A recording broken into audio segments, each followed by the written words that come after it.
नमस्कार, YouTube channel N universe study में आपका स्वागत है। अगर आपने इस चैनल को सब्सक्राइब नहीं किया है, पहले इसको सब्सक्राइब कर लीजिए ताकि जब भी हम कोई नया वीडियो अपलोड करें उसका नोटिफिकेशन आपको समय समय पर मिलता रहे। आप इसके Facebook page N universe study को भी ज्वाइन कर सकते हैं। आज हम इस वीडियो में डिस्कस करेंगे HSSC परीक्षा फूड इंस्पेक्टर, जो एडवर्टाइजमेंट नंबर 7/2015 और कैटेगरी नंबर 9 के अंतर्गत 23 जुलाई 2017 को इवनिंग शिफ्ट में आयोजित हुई थी। और इस परीक्षा में हरियाणा राज्य से संबंधित पूछे गए प्रश्नों को हम इस वीडियो में डिस्कस करेंगे। इस परीक्षा में हरियाणा राज्य से संबंधित 23 प्रश्न पूछे गए थे और आज हम इस पार्ट 1 में पहले 12 प्रश्नों को डिस्कस करेंगे, बाकी प्रश्नों को पार्ट 2 में डिस्कस करेंगे। शुरू करते हैं। पहला प्रश्न, क्रिकेट खिलाड़ी मंसूर अली खान का संबंध किस नगर से था? इस प्रश्न का सही उत्तर है ऑप्शन डी, पटौदी। मंसूर अली खान पटौदी एक भारतीय क्रिकेटर, सीधे हाथ के बल्लेबाज और सीधे हाथ के गेंदबाज थे और वे पटौदी के 9वें नवाब 1952 में बने थे। उनका विवाह 27 दिसंबर 1969 को भारतीय फिल्म अभिनेत्री शर्मिला टैगोर से हुआ। उनकी 3 संतानें हैं सैफ अली खान, सोहा अली खान और सबा अली खान। 2015 के नवंबर तक वे भारत के सबसे कम उम्र के कप्तान और दुनिया के दूसरे सबसे कम उम्र के कप्तान रहे। 21 साल 77 दिन की उम्र में वे कप्तान बन गए 1962 में, और मई 2004 में ततेंदा ताइबू ने उनके रिकॉर्ड को तोड़ा। 1962 में Nawab Pataudi Indian cricketer of the year रहे। 1968 में Wisden cricketer of the year बने। 1969 में ऑटोबायोग्राफी टाइगर्स प्रकाशित की, टाइगर्स टेल। 1974-75 में भारतीय टीम के मैनेजर रहे और 1952 से 1971 तक वे पटौदी के नवाब रहे।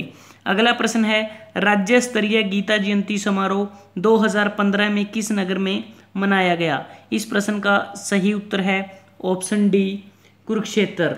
2015 गीता जयंती समारोह के क्राफ्ट मेले के दौरान सभी स्टॉलों पर केवल स्वदेशी सामान को बेचने की अनुमति थी, विदेशी सामानों की बिक्री पर रोक थी।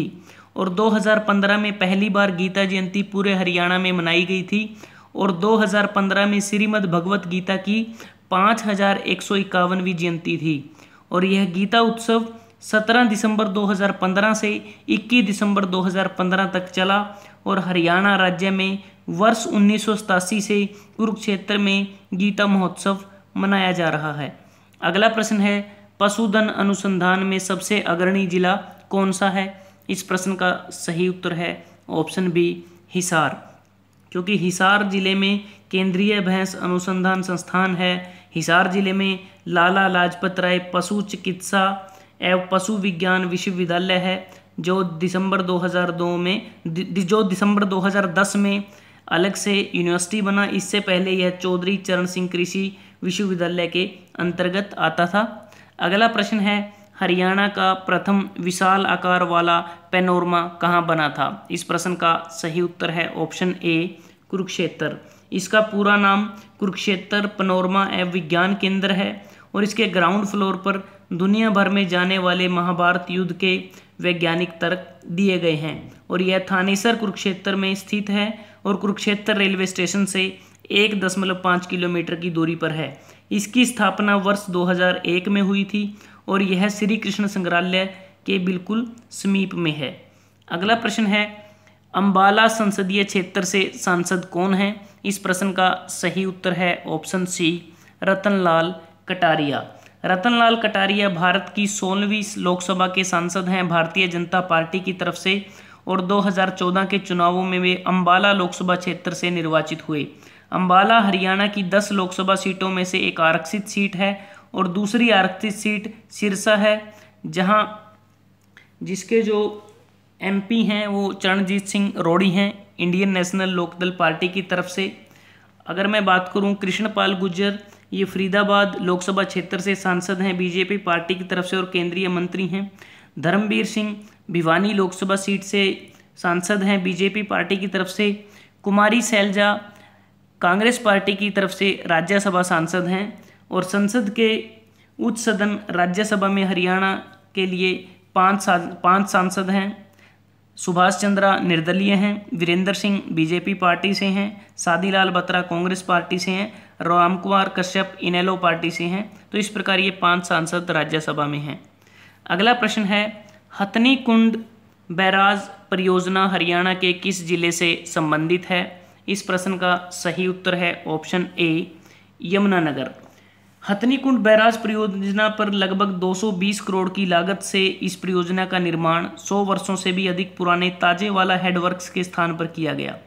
इसका निर्माण पश्चिमी और पूर्वी यमुना नहर द्वारा सिंचाई एवं पेयजल की आपूर्ति तथा हरियाणा, दिल्ली और उत्तर प्रदेश को बाढ़ से बचाने के उद्देश्य से किया गया था और अभी तक यमुना नदी में ताजेवाला हेडवर्क्स के ऊपरी भाग में पानी की पूर्ति 70,000 घन फुट होने पर नहरों को बंद करना पड़ता था, जिसके कारण पश्चिमी यमुना नहर पर बने पावर हाउस बंद हो जाते थे और इस बैराज के निर्माण से यह समस्या समाप्त हो गई है। अगला प्रश्न है, सीएम विंडो किस स्तर पर स्थापित की गई? और इस प्रश्न का सही उत्तर है ऑप्शन बी, जिला मुख्यालय पर। हरियाणा सरकार ने अच्छे और परेशानी मुक्त कंप्लेंट सिस्टम को बनाने के लिए एक ऑनलाइन वेबसाइट जारी की थी। हरियाणा के वर्तमान मुख्यमंत्री मनोहर लाल खट्टर ने 25 दिसंबर 2014 को गुड गवर्नेंस के दिन हरियाणा सीएम विंडो के नाम से एक वेब पोर्टल लॉन्च किया और हरियाणा सरकार ने प्रदेश के हर जिला सचिवालय में सीएम विंडो बनाने का फैसला लिया। सीएम विंडो की मदद से प्रदेशवासी किसी अधिकारी या किसी आयोग के खिलाफ अपनी शिकायत दर्ज करवा सकते हैं। अगला प्रश्न है, आपकी बेटी हमारी बेटी योजना का संबंध किस विभाग से है? इस प्रश्न का सही उत्तर है ऑप्शन ए, महिला एवं बाल विकास। इस योजना का शुभारंभ हरियाणा के वर्तमान मुख्यमंत्री मनोहर लाल खट्टर ने 8 मार्च 2015 को पंचकुला में अंतर्राष्ट्रीय महिला दिवस के अवसर पर हरियाणा राज्य के बालिकाओं के लिए इसकी शुरुआत की। इस योजना के तहत इस योजना का प्रमुख लक्ष्य कन्याओं के लिए बेहतर स्वास्थ्य तथा बेहतर शिक्षा को बढ़ावा देना है। इस योजना को महिला एवं बाल विकास मंत्रालय द्वारा अधिसूचित किया गया है और इस योजना के तहत 22 जनवरी 2015 को जन्मी या उसके बाद जन्मी प्रथम कन्या 21,000 रुपये प्राप्त करने के पात्र होगी और इसी योजना के तहत अगर बाद में दूसरी कन्या जन्म लेती है उस कन्या को 5 वर्षों तक 5,000 रुपये प्रत्येक वर्ष वित्तीय मदद दी जाएगी। अगला प्रश्न है, कुंडली मानेसर एक्सप्रेस मार्ग हरियाणा में किस नगर तक बनेगा? इस प्रश्न का सही उत्तर है ऑप्शन ए, पलवल। इसको पश्चिमी परिधीय एक्सप्रेस वे भी कहा जाता है और यह केएमपी के नाम से भी जाना जाता है। इसकी लंबाई 135.6 किलोमीटर है और कुंडली मानेसर पलवल से 4 राष्ट्रीय राजमार्ग होकर गुजरते हैं। राष्ट्रीय राजमार्ग 1, राष्ट्रीय राजमार्ग 2, राष्ट्रीय राजमार्ग 8 और राष्ट्रीय राजमार्ग 10। अगला प्रश्न है, हरियाणा में पहला पेपरलेस विभाग कौन सा है? इस प्रश्न का सही उत्तर है ऑप्शन ए, औद्योगिक प्रशिक्षण विभाग।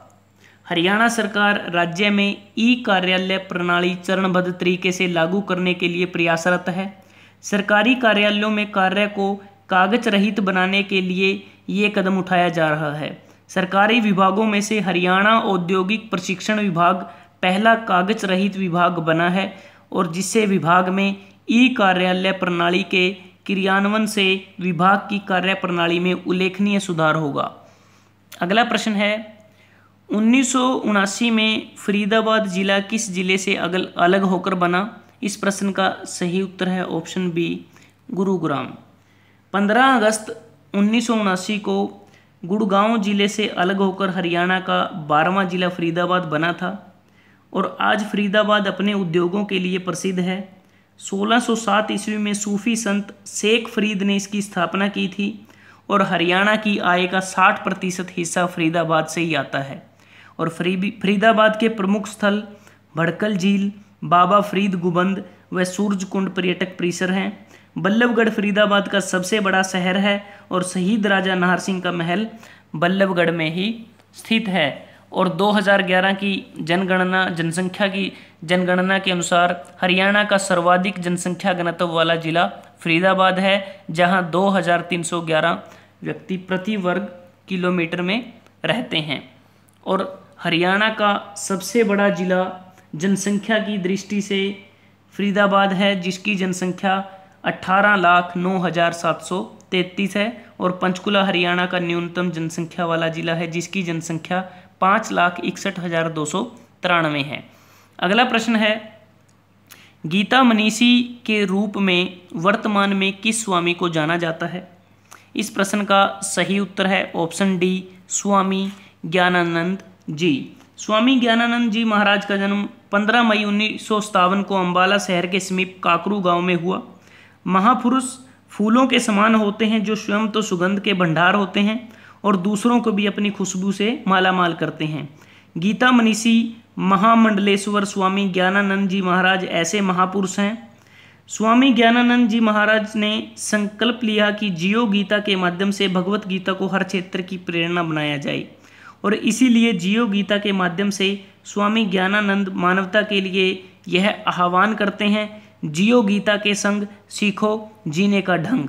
जियो गीता के इस विलक्षण प्रयास को देखते हुए हरियाणा सरकार ने गीता की स्थली कुरुक्षेत्र में 6 एकड़ भूमि उपलब्ध करवाई, जिसमें गीता ज्ञान संस्थानम के रूप में एक विशाल केंद्र स्थापित होगा। दोस्तों, अगर आपको ये वीडियो अच्छा लगा, आप इसको लाइक कर सकते हैं, शेयर कर सकते हैं अपने दोस्तों के साथ, स्टूडेंट्स के साथ, और एन यूनिवर्स स्टडी को सब्सक्राइब करना ना भूलें। जल्दी ही हाजिर होते हैं बाकी बचे प्रश्नों के साथ। तब तक के लिए धन्यवाद। आपका दिन शुभ रहे।